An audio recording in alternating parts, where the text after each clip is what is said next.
राज रामचंद्र महाराज की महारुद्र हनुमान की समर्थ सद्गुरु रामदास स्वामी महाराज की समर्थ सद्गुरु ब्रह्म चैतन्य महाराज की समर्थ सद्गुरु वासुदेव महाराज की समर्थ सद्गुरु नामयोगी दत्तात्रेय महाराज की सब संतान की जय जय रघुवीर समर्थ एक मंत्र जपते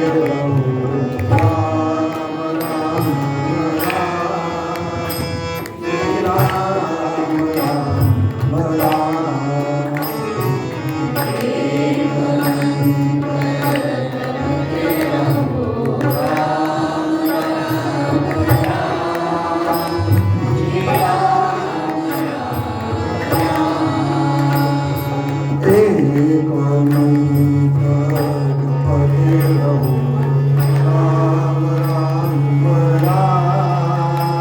श्री राम राम राम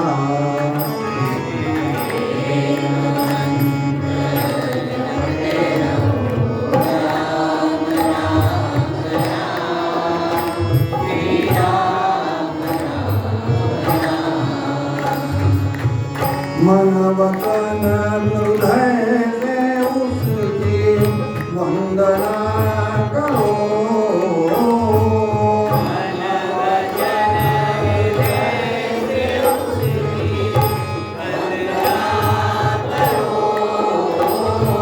मन वतन हृदय से उसकी वंदना करो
वासुदेव महाराज की जय।